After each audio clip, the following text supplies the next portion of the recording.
On aimerait remercier le Seigneur à travers ce chant qui dit « Sois le bienvenu, Saint-Esprit ». Le remercier de sa présence parmi nous ce soir. Alors dispose ton cœur et approprie-toi ces paroles.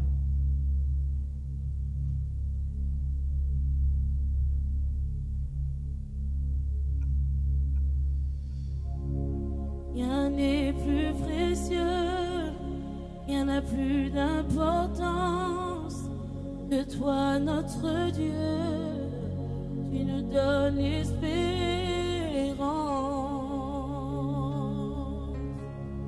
dans ta présence.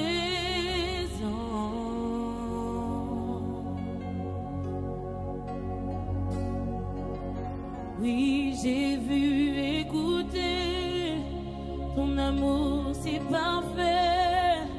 Tu m'as délivré et ma vie a pris sens dans ta présence.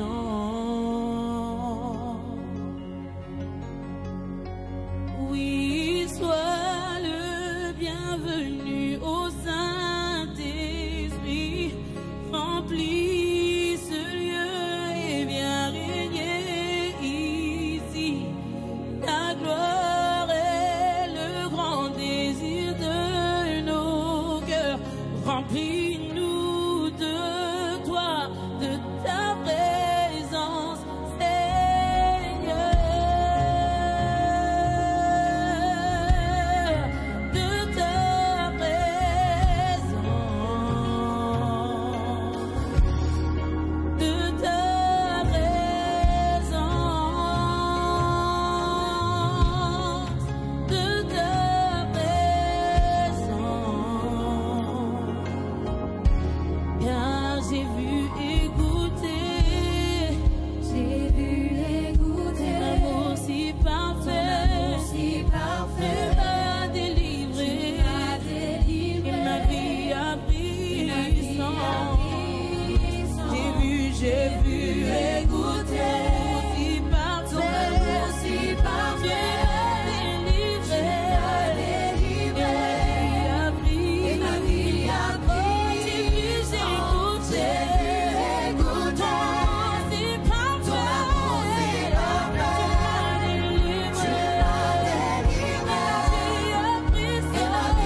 tu m'as délivré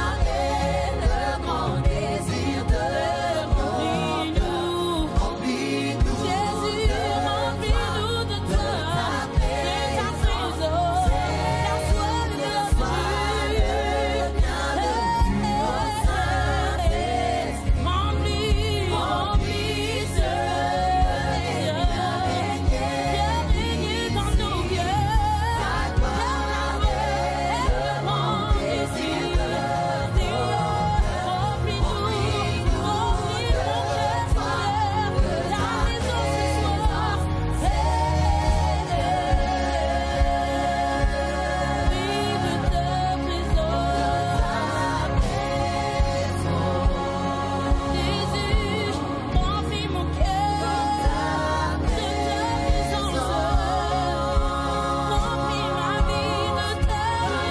a pris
Bonsoir à tous frères et sœurs et bienvenue dans cette nouvelle étude biblique sur le thème Soyez justes sur l'épître aux Romains. Avant de commencer, je voudrais prendre le temps de remercier le pasteur pour cette opportunité qu'il me donne de vous apporter cet enseignement ce soir, pour la confiance qu'il m'accorde et je voudrais que l'on puisse passer un temps dans la prière pour remettre ce moment entre les mains du Seigneur.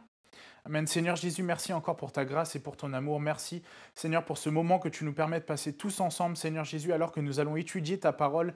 Seigneur Jésus, nous allons parler de la loi que tu nous as donnée. Seigneur Jésus, puisses-tu, Seigneur Jésus, venir nous parler, venir ouvrir nos cœurs, notre intelligence. Seigneur Jésus, chacun d'entre nous, ceux qui regardent, Seigneur, l'étude, que tu puisses les bénir et leur parler, Seigneur, au travers moi. Seigneur Jésus, utilise-moi pour la gloire de ton nom et conduis toutes choses en ton nom précieux.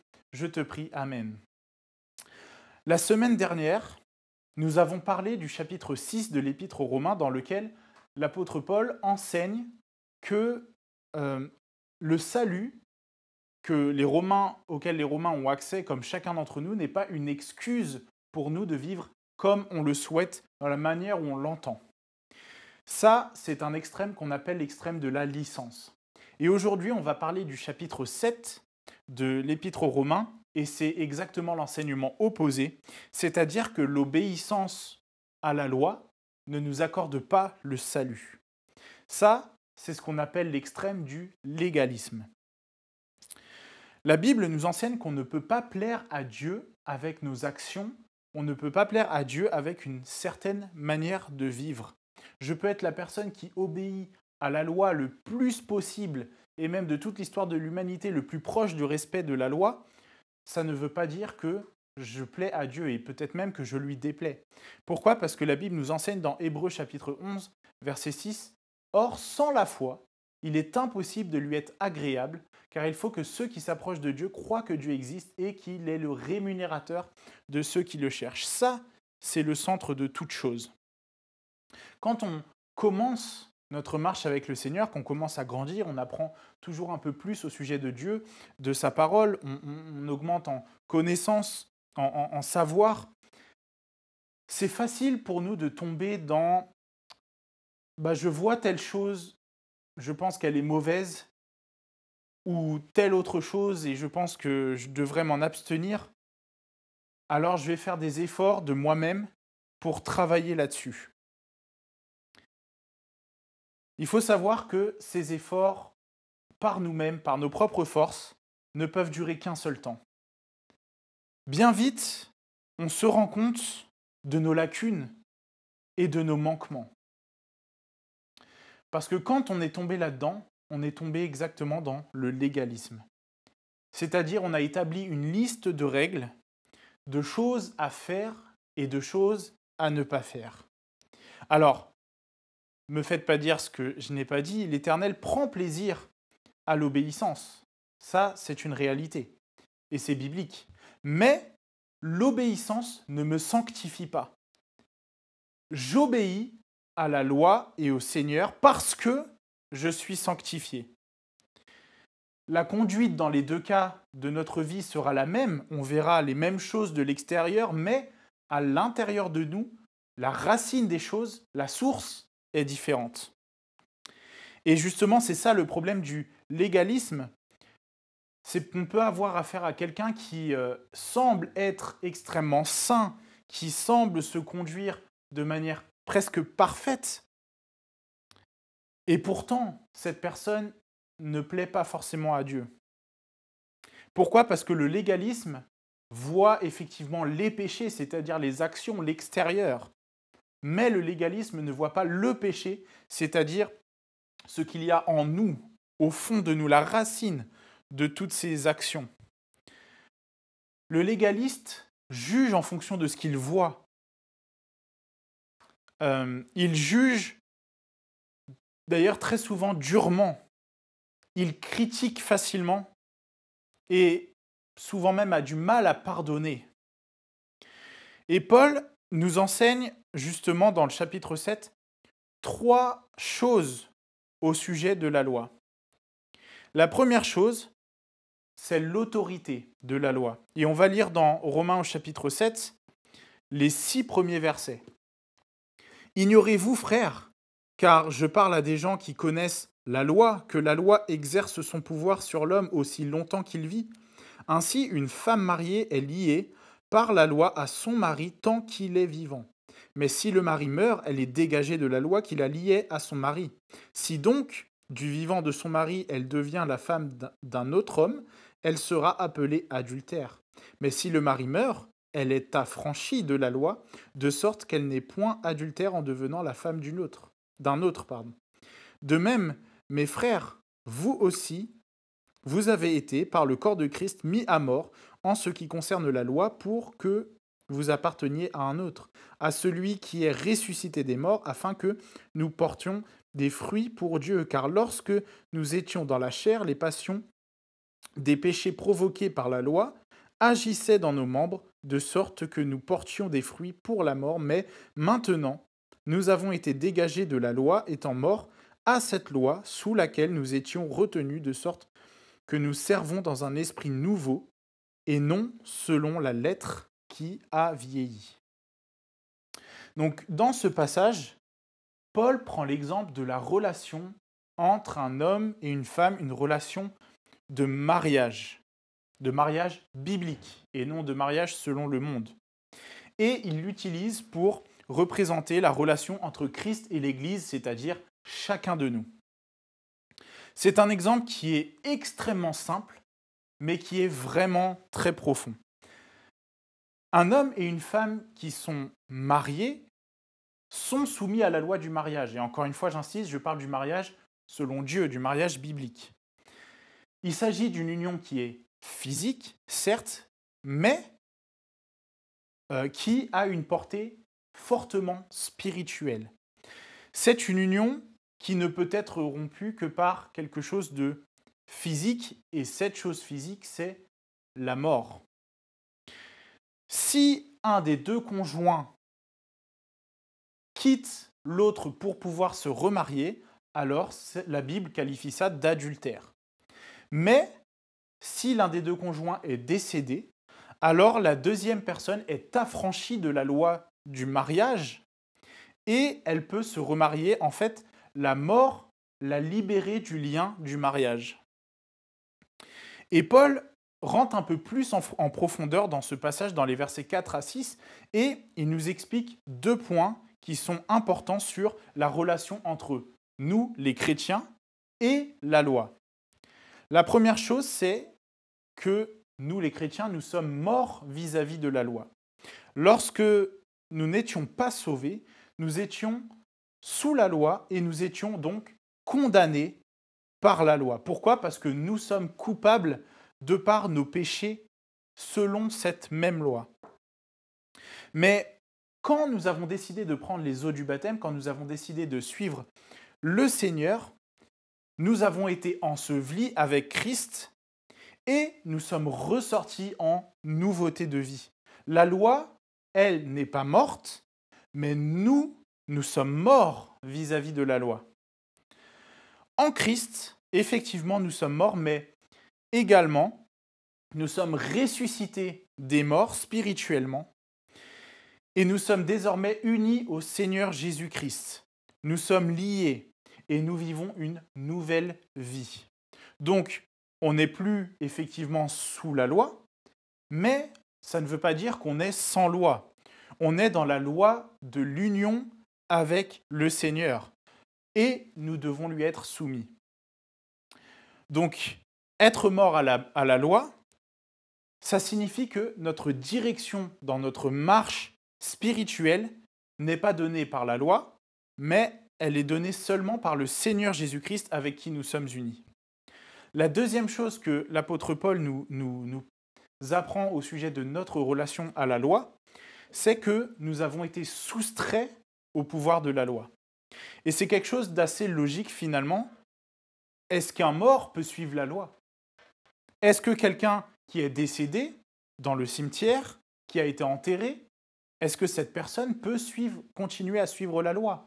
Que ce soit la loi française ou peu importe le pays dans lequel il a vécu toute sa vie, ou la plupart de sa vie, est-ce qu'il peut encore suivre la loi ? Non, parce qu'il est décédé.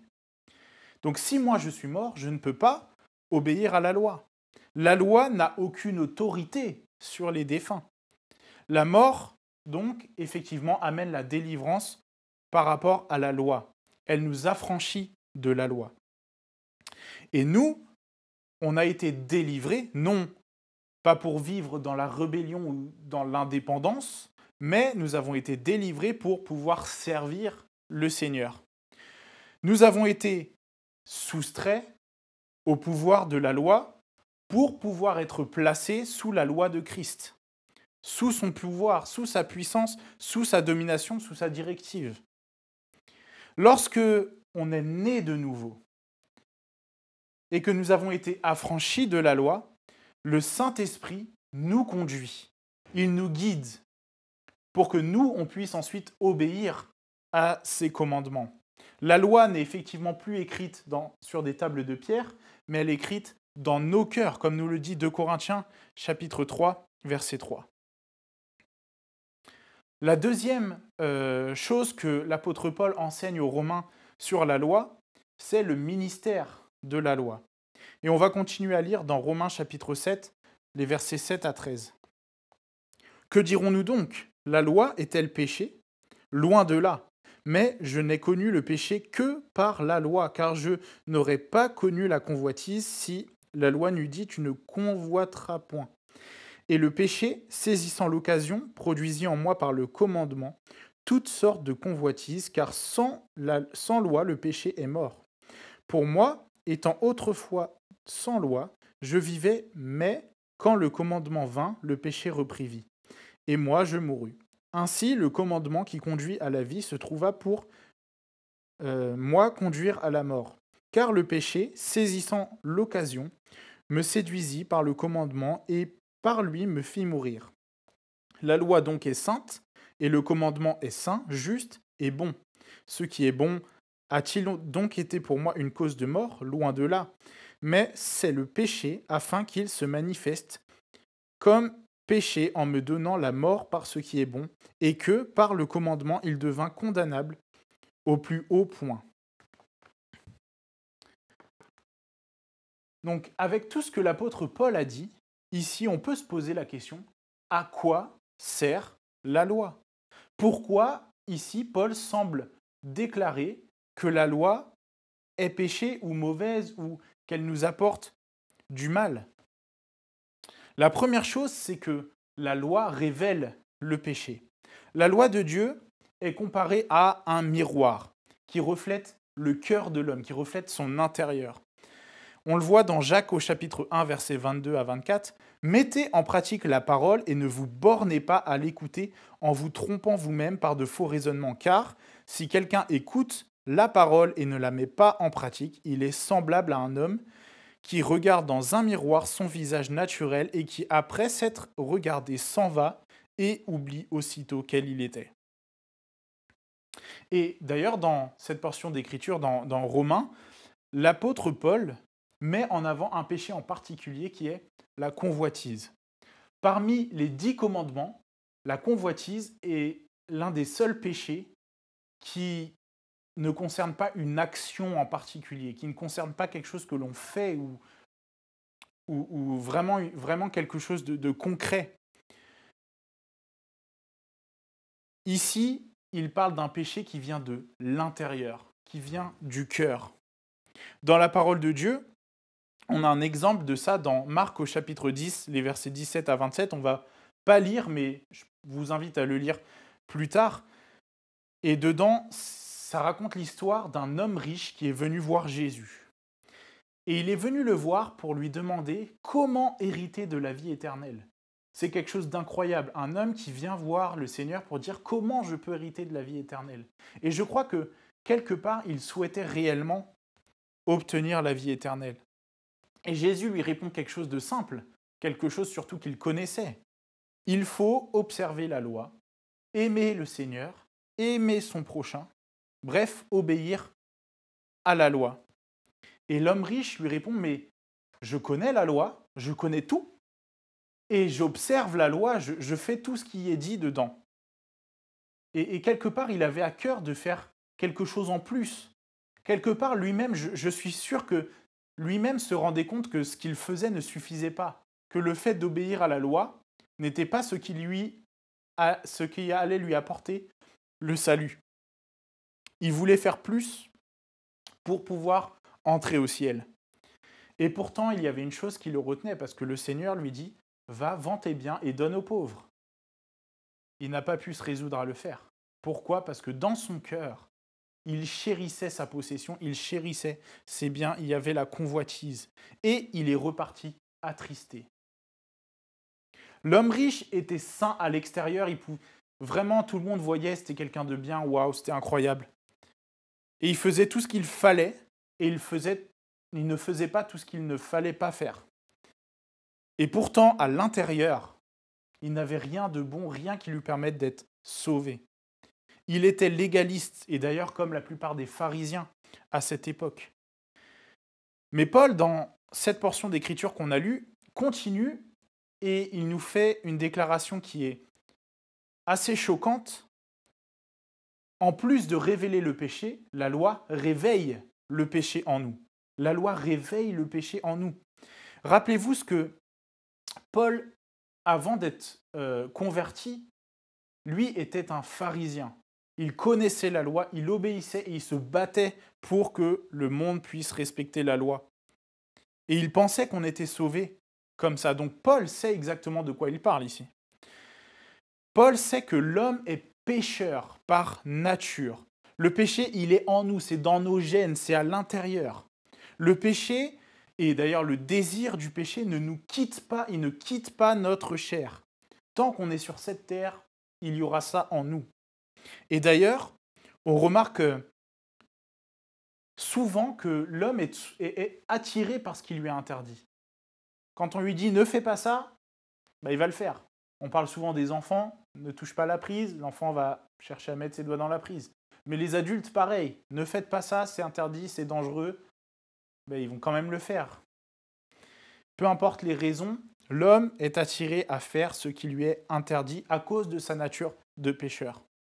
Et souvent, on cherche ça à faire l'interdit. Romains chapitre 8, verset 7, « Car l'affection de la chair est inimitié contre Dieu, parce qu'elle ne se soumet pas à la loi de Dieu et qu'elle ne le peut même pas. » À cause de notre nature de pécheur, on ne peut pas se permettre d'être légaliste.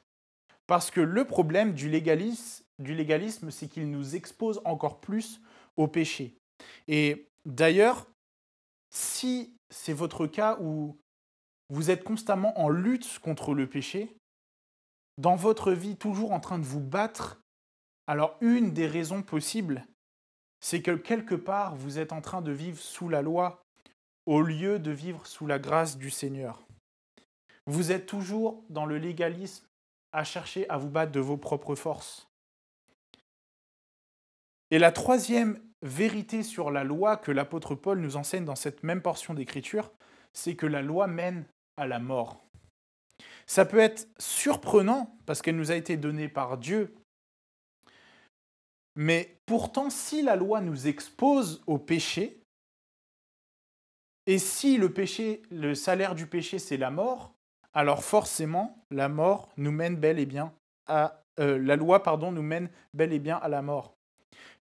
Galates 3,21 nous dit « La loi est-elle donc contre les promesses de Dieu ? Loin de là. S'il lui était donné une loi qui pût procurer la vie, la justice viendrait réellement de la loi. » Donc pour enfin répondre à cette question pleinement, à quoi sert la loi ?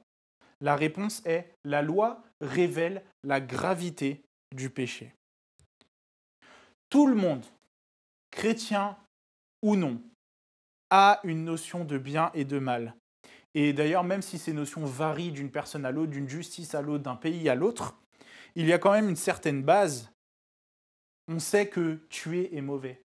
On sait que voler, c'est mauvais. Mais quelque part, si on n'a pas la loi de Dieu, on ne peut pas comprendre réellement à quel point le péché est grave.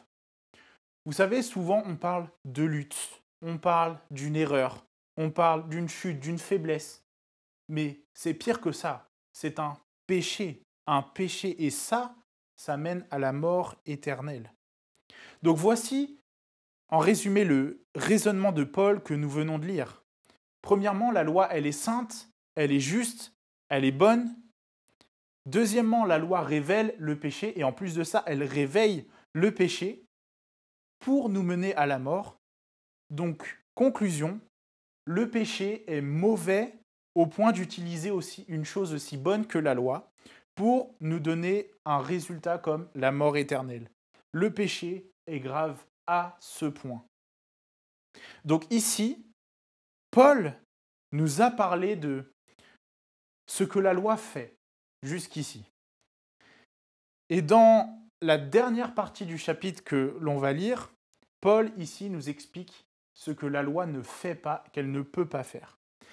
C'est-à-dire l'impuissance de la loi. Et on va lire, accrochez-vous, c'est une grosse portion d'écriture, dans Romains chapitre 7, et on va lire du verset 14 jusqu'à la fin. Nous savons en effet que la loi est spirituelle, mais moi, je suis charnel, vendu au péché. Car je ne sais pas ce que je fais, je ne fais point ce que je veux, et je fais ce que je hais. Or, si je fais ce que je ne veux pas, je reconnais par là que la loi est bonne, et maintenant, ce n'est plus moi qui le fais, mais c'est le péché qui habite en moi. Ce qui est bon, je le sais, n'habite pas en moi, c'est-à-dire dans ma chair. J'ai la volonté, mais non le pouvoir de faire le bien, car je ne fais pas le bien que je veux, et je fais le mal que je ne veux pas. Et si je fais ce que je ne veux pas, ce qui n'est plus à moi, ce n'est plus moi qui le fais, c'est le péché qui habite en moi. Je trouve donc en moi cette loi, quand je veux faire le bien, le mal est attaché à moi, car je prends plaisir à la loi de Dieu, selon l'homme intérieur, mais je vois dans mes membres une autre loi qui lutte contre la loi de mon entendement et qui me rend captif de la loi du péché qui est dans mes membres. Misérable que je suis, qui me délivrera du corps de cette mort ? Grâce soit rendue à Dieu par Jésus-Christ notre Seigneur. Ainsi donc, moi-même je suis par l'entendement esclave de la loi de Dieu, et je suis par la chair esclave de la loi du péché. Donc là, si on n'a pas compris qu'on parlait de la loi, c'est qu'on n'a pas bien lu, parce que le mot loi a été répété de nombreuses fois. Donc la première chose que l'apôtre Paul nous dit que la loi ne peut pas faire, c'est la loi ne peut pas nous changer. Paul décrit la loi comme étant sainte et juste, parce que Dieu lui-même est saint et qu'il est juste. Il la décrit comme bonne, parce qu'elle nous révèle notre besoin de Dieu comme étant notre sauveur. Et enfin, il déclare qu'elle est spirituelle, parce que la loi a affaire avec notre intérieur et non à notre extérieur. Quand on lit la loi dans Exode, au début de la parole de Dieu, on a l'impression que c'est vraiment règle sur règle, précepte sur précepte, c'est vraiment une liste de choses à faire, à ne pas faire, exactement dans ce qu'on décrit depuis le début de l'étude. Et finalement, quand cette loi est rementionnée dans Deutéronome, il est beaucoup plus parlé de l'intérieur, on parle beaucoup plus de l'amour, on parle beaucoup plus vraiment de ce qu'il y a à faire à l'intérieur de l'homme. Par exemple, dans Deutéronome chapitre 10, versets 12 à 13, « Maintenant, Israël, que demande de toi l'Éternel ton Dieu, si ce n'est que tu craignes l'Éternel ton Dieu, afin de marcher dans toutes ses voies, d'aimer et de servir l'Éternel ton Dieu, de tout ton cœur et de toute ton âme, si ce n'est ce que tu observes, les commandements de l'Éternel et ses lois que je te prescris aujourd'hui, afin que tu sois heureux. » Nous qui sommes charnels, on ne peut pas se soumettre à la loi qui est spirituelle. On a besoin de changer de nature pour y arriver. Un croyant qui vit sous la loi ne fait que raviver sa vieille nature, c'est-à-dire sa nature de pécheur. La loi ne permet pas de changer de nature. Ça lui est impossible. La deuxième chose qui est impossible pour la loi, c'est de nous rendre aptes à faire le bien. Le péché habite en nous. Il est dedans. On ne peut pas le changer, c'est immuable, il est dans notre chair. C'est vraiment nos gènes, c'est notre nature. Et Paul le répète 3 fois dans cette portion d'écriture qu'on a lue dans Romains. Et d'ailleurs, plus tard, d'ailleurs la semaine prochaine, dans le chapitre 8, on verra comment le Saint-Esprit nous permet d'avoir la victoire sur notre vieille nature. Mais ici, il nous dit que la loi ne peut pas faire ça. Elle ne peut pas nous donner la victoire. Je ne peux pas faire le bien que je veux et je fais le mal que je ne veux pas. Ici, Paul n'est pas en train de dire que tous les gens qui font du mal, et d'ailleurs tous les hommes font du mal, qui commettent des meurtres, qui commettent des vols, qui mentent, qui ceci, cela, et qui le font, c'est même pas de leur faute, de toute façon c'est inévitable, c'est comme ça. C'est pas ce que Paul est en train de dire ici. Pas du tout. Ici, Paul est en train de dire que même si je fais le bien, même si je fais énormément de bien autour de moi et même dans le monde entier, si je ne suis pas réellement sauvé, si je ne suis pas le Seigneur, alors ce bien que je fais est souillé par ma nature de pécheur, qui est toujours en moi. Même le bien que l'on fait, avant d'être sauvé d'ailleurs, est souillé par notre péché. Luc 17,10 nous dit « Vous de même, quand vous avez fait tout ce qui vous a été ordonné, dites « Nous sommes des serviteurs inutiles. Nous avons fait ce que nous devions faire. » Quand on revient encore au chapitre 6, l'étude de la semaine dernière, Paul traitait la question « Comment est-ce que je peux arrêter de faire le mal ?» Mais ici, dans le chapitre 7, Paul nous demande « Mais comment est-ce que je peux même faire le bien ?» Donc, d'un côté, je ne peux pas arrêter de faire le mal, mais de l'autre côté, je ne peux pas faire le bien. Quelle issue! On a vraiment besoin du Seigneur pour ça. Et le chrétien qui est légaliste pense qu'obéir à la loi nous fait vivre une vie qui plaît à Dieu, une vie correcte devant lui. Mais quelque part, la loi, on a dit, ne fait que réveiller la vieille nature. Je suis pécheur, donc de nature, et donc ma nature cherche à se rebeller contre la loi. Donc si j'ai la loi, si je vis sous la loi, ma nature de pécheur va chercher à aller à l'encontre de la loi. La loi, effectivement, est bonne, mais moi, je suis mauvais. La loi ne peut donc pas me faire le bien. La troisième chose que la loi ne peut pas faire, c'est nous rendre libres. En tant que chrétien, on peut penser telle chose n'est pas bonne, je dois arrêter, comme je l'ai dit en introduction. Et quelque part, on va déployer toutes nos forces, toute notre énergie. On va dépenser toute notre volonté pour essayer de changer. Mais ça, c'est vivre par la loi. Et quelque part, on peut durer un temps, plus ou moins long, selon les personnes, selon les sujets, selon les situations, selon plein de choses. Mais au final, on est en train de renforcer notre vieille nature. Et quand on retombe dans le péché, on finit découragé, abattu, et le combat devient encore plus dur. Et presque même c'est peine perdue. C'est comme si on était un soldat qui bataille, qui lutte, qui avance, qui se bat, mais de toutes ses forces, contre un ennemi qui lui est imbattable. Et cet ennemi, c'est notre chair. On ne peut pas vaincre notre chair, elle est imbattable pour nous selon nos propres forces. Et le moment arrive où on a épuisé toutes nos forces, on ne peut plus combattre, notre chair, elle est toujours là, elle n'est pas partie. Et bien à ce moment-là, nous, on est épuisés, on ne peut plus se battre, mais la chair, elle continue. Elle continue à nous battre, elle continue à nous pousser à enfreindre la loi. Et donc, nous, on va essayer de nous battre dans nos derniers retranchements, mais finalement, la bataille sera perdue parce qu'on cherche à se battre par nos propres forces. La loi ne peut pas nous affranchir de ce combat. La loi ne nous permet pas d'éviter ce combat. Même au contraire, la loi, elle nous met au milieu du champ de bataille. Elle nous dit, maintenant tu es là, il va falloir te battre, et il va falloir que tu te rendes compte par toi-même que tu ne peux pas y arriver. Que même si tu es au meilleur de toi-même, c'est peine perdue.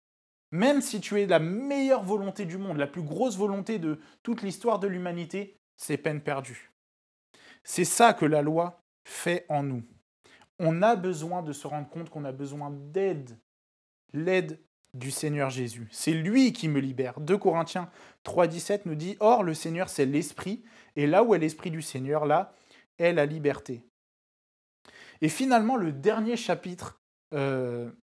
verset du chapitre 7 ne suggère pas que notre vie, elle est divisée en deux. Il y a notre vie charnelle et notre vie spirituelle. Notre vie charnelle qui cherche à faire le mal, qui nous pousse à faire le mal, et de l'autre côté, notre vie spirituelle qui nous pousse à faire le bien. Paul ici déclare que l'on peut vivre soit selon la chair, soit selon l'esprit, c'est-à-dire faire le mal ou faire le bien. Galates 5, 16 à 18 nous dit « Je dis donc, marchez selon l'esprit et vous n'accomplirez pas les désirs de la chair. Car la chair a des désirs contraires à ceux de l'esprit et l'esprit en a de contraires à ceux de la chair. Ils sont opposés entre eux afin que vous ne fassiez point ce que vous voudriez. Si vous êtes conduits par l'esprit, vous n'êtes point sous la loi. » Et c'est là tout le point de la loi et de l'étude d'aujourd'hui. Le légaliste est un chrétien qui est malheureux, est un chrétien qui est essoufflé, est un chrétien qui étouffe sa nouvelle nature que Dieu lui a donnée et qui ravive l'ancienne nature constamment. Il est dans un combat perpétuel, jour après jour, mois après mois, année après année. Le chrétien légaliste s'épuise encore et toujours. C'est un homme qui est semblable aux pharisiens de l'époque de Jésus. Et le Seigneur Jésus disait des pharisiens dans Matthieu chapitre 23, des versets 27 à 33, « Malheur à vous, scribes et pharisiens hypocrites, parce que vous ressemblez à des sépulcres blanchis qui paraissent beaux au dehors et qui au dedans sont pleins d'ossements, de mort et de toute espèce d'impureté. Vous de même au dehors, vous paraissez justes aux hommes, mais au dedans vous êtes pleins d'hypocrisie et d'iniquité. Malheur à vous, scribes et pharisiens hypocrites, parce que vous bâtissez les tombeaux des prophètes et ornez les sépulcres des justes, et que vous dites, si nous avions vécu au temps de nos pères, nous ne nous serions pas joints à eux pour répandre le sang des prophètes. Vous témoignez ainsi contre vous-même que vous êtes les fils de ceux qui ont tué les prophètes. Comblez donc la mesure de vos pères, serpents, race de vipères. Comment échapperez-vous au châtiment de la géhenne ? C'est des mots extrêmement durs de la part du Seigneur Jésus. C'est vraiment très dur à entendre. Mais quelque part, on a besoin que ces mots pénètrent nos pensées et pénètrent nos cœurs pour ne pas tomber dans cet extrême du légalisme. Et pour conclure, le Seigneur ne nous demande pas d'être parfaits. Il sait pertinemment que ça nous est impossible, qu'on n'a pas accès à la perfection. Le Seigneur nous demande de reconnaître nos faiblesses, il nous demande de laisser nos faiblesses entre ses mains et il veut combattre à notre place. Effectivement, la loi nous pousse sur ce champ de bataille, non pas pour que nous nous battions, mais pour qu'on appelle à l'aide le Seigneur Jésus-Christ. Parce que lui a les moyens de combattre et lui a la victoire. Avec lui, notre victoire est assurée. Lui a vaincu la mort, il a vaincu le péché et il peut nous libérer de notre vieille nature. N'est-ce pas une bonne nouvelle, frères et sœurs ? Alors là où vous êtes à la maison, on va passer un petit peu de temps dans la prière, on va faire cette prière. Seigneur, aide-moi à dépendre de toi. Amen. Chacun d'entre nous, dans vos maisons, vous pouvez vous lever les mains, mais vraiment passez ce temps de prière. Seigneur Jésus, merci Seigneur pour cet enseignement. Merci pour la loi que tu nous as donnée qui nous permet de nous rendre compte que nous devons dépendre de toi, que nous ne pouvons rien faire par nous-mêmes à cause de notre nature de pécheur. Seigneur, quelles que soient les choses que je fais, peu importe à quel point ces choses sont bonnes, Seigneur, pour mon entourage, pour moi-même ou pour le monde, Seigneur Jésus, si je le fais juste pour le faire, Seigneur Jésus, alors ça ne sert à rien. Seigneur Dieu Tout-Puissant, j'ai besoin de toi ce soir, que tu puisses intervenir dans ma vie. Change mon cœur, change mes pensées. Seigneur Jésus, je proclame le renouvellement de l'intelligence sur ma vie et sur chacun de ceux qui écoutent cette étude biblique maintenant au nom.